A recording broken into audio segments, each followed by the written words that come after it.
There's something that happened to me while I was viewing art. And I can't explain it. But in those walls of the AGO, something spoke to me.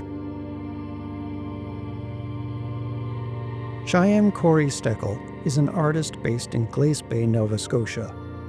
Born in Bangladesh in the mid-1970s, he was adopted by parents living in the rural countryside near Guelph, Ontario.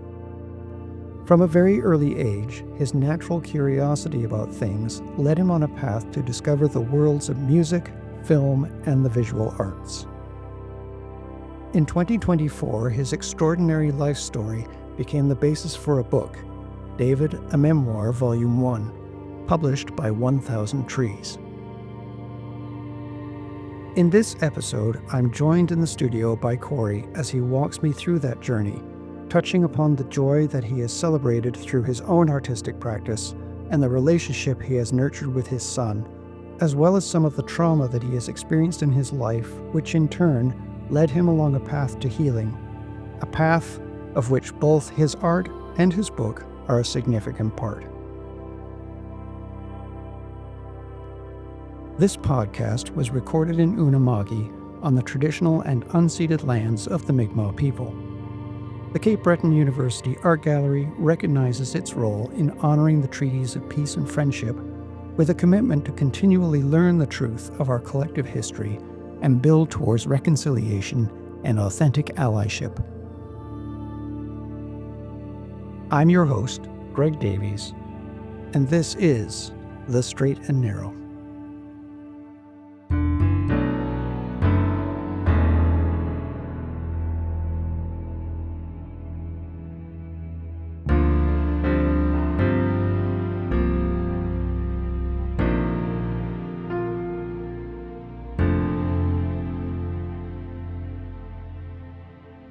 Korey, welcome to the show. Well, thank you for having me here, Greg. It's quite an honor. I appreciate the time and the forum to be able to share my story and my journey, the path that brought me here today to speak to you. My book was published in December of 2024. And the title of the book? Yes. Oh, sorry. The book is David, a Memoir, Volume 1. And the title specifically is, it's my given name. David is the name that was given to me when I was born. I wasn't born in Canada. I was born in Bangladesh, and I was adopted at 4 months old. And so I was born in an orphanage. It was full to capacity, overflowing from what I've been told. And the Canadian nurses there named me David. That's where the title of the book comes from. Right. The name tag that was wrapped around my wrist as a newborn, as a 4-month-old, when I was brought over to my adopted parents. And if you don't mind me asking, when were you born? 1976, Okay. Actually. Yes, that's important as well. Yeah. So it was a few years after the Bangladesh had gained independence through a lot of bloodshed. So that's where my original roots stem from. So it was a drastic change, literally day to night, because my sleeping patterns, my everything feeding, my whole surroundings that I had for the first 4 months shifted dramatically into my life then, which became my childhood in Ontario. Culturally, that's a huge shift. I mean, my parents were thankfully very open and honest about my origin, because I had an inquisitive, inquiring young mind. Even at the age of still 3. Do. Oh, And thank still you. do. Yes, yeah, that stuck with me throughout.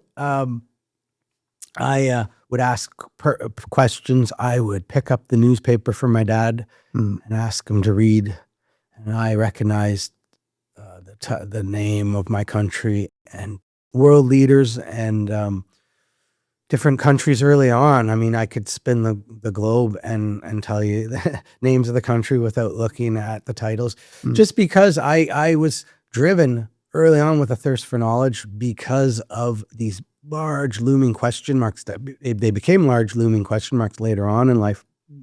I would say before art entered in fully into my life, I was very confused and disoriented a lot of the time about who I was supposed to be, who I was becoming. Because my past was a darkened spot. I didn't know anything about my birth family. I didn't know anything about my medical history, my mental history, mental health history, any of it. It was, but I was in a stable household raised by two loving parents. So I was very, very blessed, very, very lucky, and privileged to be granted that early on. Yes, And- I was going to ask you, where did you grow up in Ontario? Because I think that's part of the story too. Yeah. Southwestern Ontario, Greg. I grew up there, just outside Kitchener-Waterloo, west of Kitchener-Waterloo. So for me, it was always the best of both worlds. An hour away from Toronto. Basically, back then, the driving distance with the amount of traffic back then, it was lighter. A lot lighter than it is. That's an understatement. There is no lull or downtime now to get through the city at all. But back then, you could pick and choose your times when you wanted to leave the house and break through that traffic by the airport. But anyways, I was raised in the perfect setting where you lived in peace and quiet out in the countryside, but an hour away was the big city. That became my backyard early on. I was fortunate enough to have relatives that lived in Little Italy district of Toronto, and other parts. So I would go through those neighborhoods at 3 or 4 years old, learning about the different cultures and about Toronto itself as a city. So later on down the line, when I became 18 and then into my adult life, it was like my backyard. So had the peace and quiet in the country and then the big city life, the excitement of that. Yeah. And that it was a nice balance to have all the amenities close to you, but be cloistered away, kind of tucked away, where you could have that upbringing on the farm, a farm. So it was working farms. And at what point did art enter the picture for you? Because clearly you were very inquisitive and with a thirst for knowledge of the world. And at some point, art entered the picture. When was that? I would say early on.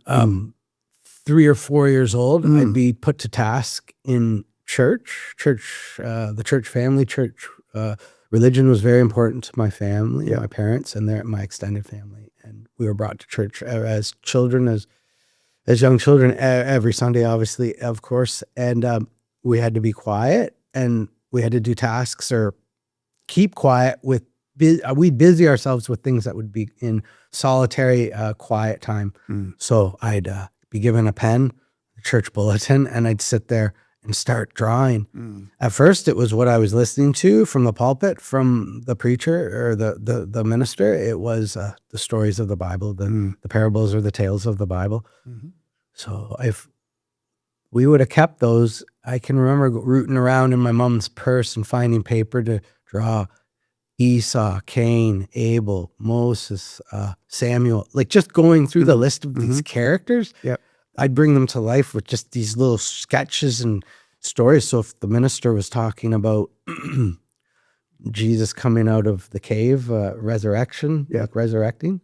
And there was a pivotal moment for you that came a bit later, which I think you recounted to me earlier as a trip to the Art Gallery of Ontario.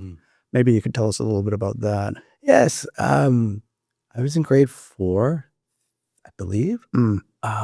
And it would have been the mid 80s. And I remember vividly, so my small public school that I attended, we were very lucky as well to be living close to Toronto. And so once again, it wasn't just my family that brought me there. It was my school. We jumped on a yellow school bus and a bus driver took us to and from Toronto safely. And we were able to experience downtown Toronto and Bloor and Dundas. The Art Gallery of Ontario lies there. Gary design. Mhm. And Yeah. so right from the outset, coming from the small town, and there's nothing. It's like going to another planet when you enter into that facility. Just on the outside, the structures on the outside, there's a Henry Moore sculpture, a massive sculpture. Yeah. So as a little child, a young boy, fascinated and impressed on me. Which people integrate with, by the way. People climb on it. Kids, They do. in particular, climb through it, and that's one of the. They don't have a velvet rope around it. No, They they don't don't. have a gate around it. It's a public space there that they designated as. People eat their lunch right near it or under it. The birds are all around it too, the pigeons and that. But so what I'm getting to is I never connected at all going in there, what I saw at all. It was I couldn't comprehend, because my link to art would have been parallel with visiting that hallowed grounds that I refer to it as. I couldn't connect the dots to the artist's work in there, the artists themselves, and then what we did in class in art school. That there are two separate worlds, like I said. Yeah. So I was introduced to some artists that later on became so important into my life, like Jean-Michel Basquiat, but others as well. Keith Haring is one in particular as well. So this is the mid-'80s. So they'd exhibit their work, and we'd go there as a class. And, it was, for me back then, it was fun because we got to the city and we got to eat lunch out. Like they'd provide lunch for us there. So it was always a special treat to go down there. I think I only went down there with the classroom 3 times maybe in my school history or career. Because see, I didn't take any, when it was designated that you would pick what you wanted to take as course in high school. I took music. Music was my main focus. No sitting at a sketch pad or learning about the group of 7 or anything like that, or theory, nothing of that. No, I wouldn't have been interested in that at the time.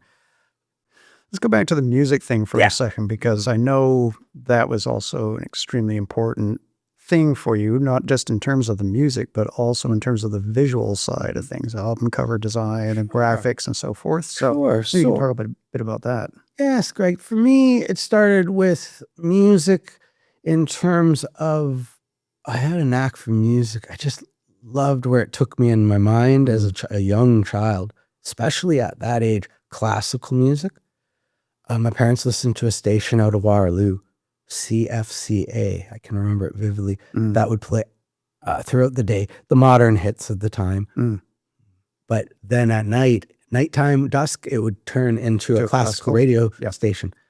I found such relaxation and escapism from that. And I'd sketch and draw. I'd read during that period, or I'd just sit on the couch, lay there, and listen to the music itself. I think I began taking piano lessons at that time too. So that's what drew me in. My mom was an accomplished pianist, and she passed that on to us as well, to be trained in that. So that's what drew me in. But it was my parents' record collection, everything from classical to gospel, to, I think there was some spoken word in there, but also the pop music, like a lot of classic country. But what it was me not only listening to the music, it wasn't enough for me. I needed to be transported into that world deeper. So the physical copies, the gateway folders of the vinyl records themselves opened a whole new world to me, because this was right before much music and that. So that's really where I had visually to look at, other than the shows my parents and I would watch, like watching the performers perform on a stage in a recorded setting in a TV studio. Right.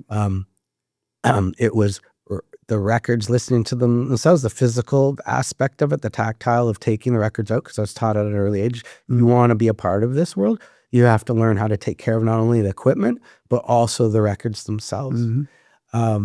And at a very early age, I was tasked with being able to, if I want, it would be, if I did anything foolish, it would be taken away from me, kind of thing. So, and that never happened, because that was sacred time for me. And so it was looking at the folders and looking at the artwork, then reading the text eventually early on, because I could read books since 5 years old, since kindergarten. So I was reading the text. seeing that it wasn't just the musicians, like it wasn't just a David Bowie record, it wasn't just a Michael Jackson record, it wasn't just an ABBA record, but there were people's names there with titles that I didn't understand. Right. That once again, I would go in deeper. And I poured over the liner notes and there would be messages from the artists themselves. They'd write a little blurb, or someone would write a paragraph about the musician, like a John Coltrane record or what have you. Yeah. There'd be a famous writer that would write about how it made them feel or something of that nature, where it was going in the world, how it made them feel. Even Crosby, Stills, Nash records had that, or the Byrds had that on the back. But it was looking like I continue to say, looking at the gatefolds, the covers, and then reading the liner notes, and then seeing that there were like an art director, an artist did the cover work. And so that transformed me as well, to be like, well, maybe I'm not going to be able to ever perform and put music out there, but I will be able to maybe help with the artwork, how that music inspired me or how it made me feel. I would be able to express that out. And today now I'm doing that. Right. Currently. Right. But back then, I wasn't thinking of any of that. I just listened to music. It helped me escape from some of the demons that I was wrestling with and facing already at a very early age, at 4 to 5 years old. I needed to combat some of the traumatic pain that I was suffering from the verbal and physical abuse I was taking on from my classmates, on the school bus and outside the classroom in the playground and such. Right.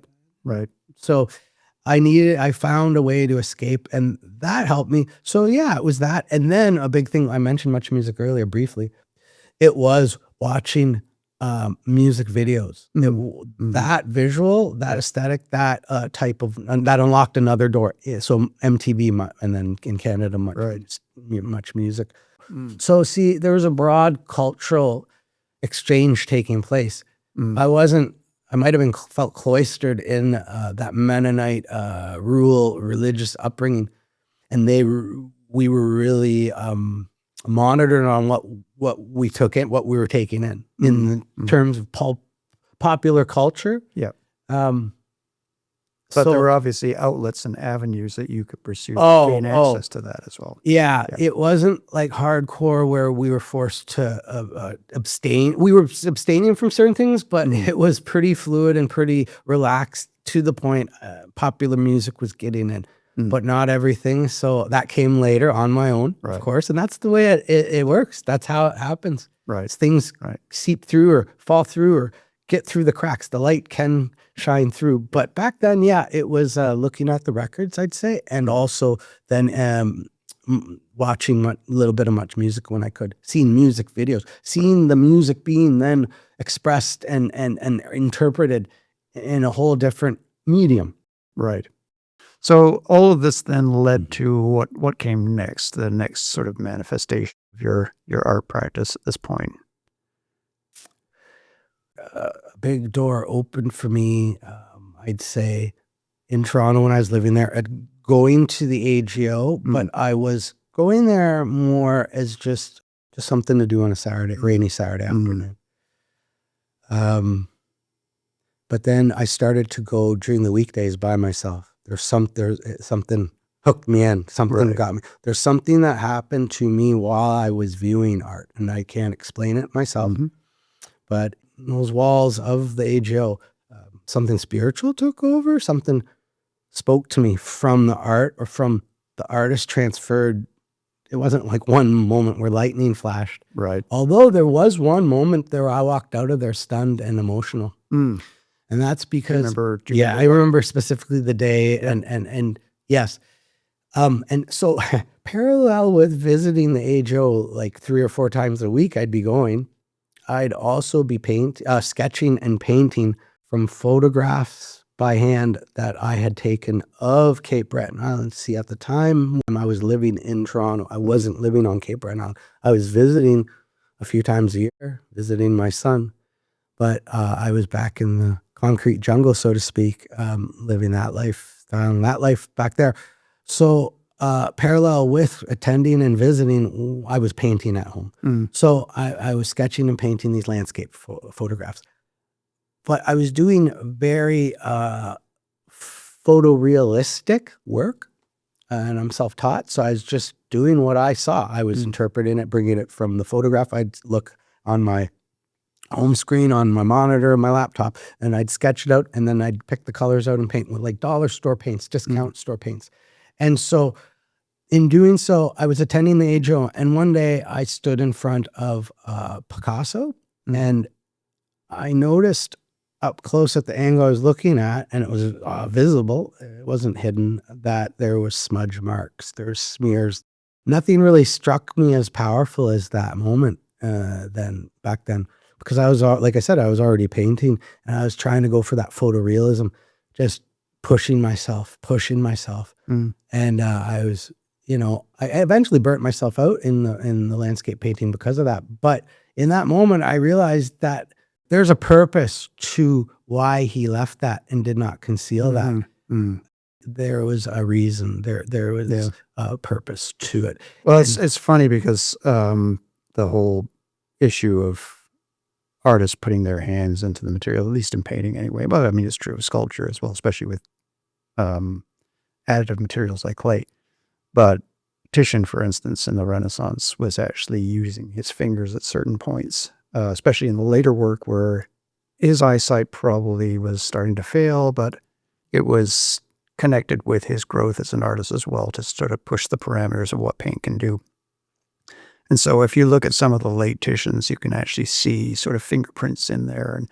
And I understand what you're saying. It can be quite transformative when you're locked into a particular way of thinking about how painting is done, and then to experience that and see it. And the imprint of the artist is literally then in the paint. Because up to that point, what had spoke to me so much going into the AGO was seeing the masters of the landscapes, whether it was the Dutch or whether it was the North Americans, right? Like from stateside or here in Canada, like the group of seven was impressed on us early on in public school. And then when I'd see them in person, like the Tom Thompsons and that, it would blow my mind. But I was so in that world. And once I saw that, Picasso, that opened me up to Pollock and Jackson Pollock and Robert Rauschenberg. Now, I say that because at that time I was showing my work on the Danforth in Toronto at different places. Just starting to make a little bit of a foothold with my landscape work in Toronto, the biggest market in Canada. But I then switched over, made a drastic switch to collage work. It was a risk I took because I had only dabbled in collage before. I didn't do it like professionally, or didn't do it like want it to encompass my artistic output, I guess. But when I dropped the landscape and went into collage, it didn't take long before I realized that I wasn't really switching up much. On the surface, yes, it looked that way to everyone around me, even myself at the time. But I continued on with painting. Collage is painting with glue stick. So I took that into another realm where it is today. And what was it that caused that sort of conceptual shift? And practical shift from painting more traditional subjects like landscapes into working with collage. It's a very different process. It involves cutting up and reorganizing, reconstructing. So what do you think it was that kind of triggered that shift? Would the Picasso have had anything to do with that, or would it have been other works maybe? Or just a mental shift into a different way of seeing the world? Well, collage entered into my life way earlier than in my 30s, 40s when I started doing it or working in that medium professionally. It started out when I was 14, when I first started entering into the world reading about Jack Kerouac. And then his writings introduced me to William S. Burroughs' work, who introduced me to his not only poetry, his novels, but also his artwork and his photography. And he'd blend in his photography with his text and then work in the medium of collage with that. I'd say it was 2014, and this is all in my book. I was in a serious car crash. I was, I shouldn't be here to speak to you about that, but I am, and thankfully am. And that was the major shift in the recovery time.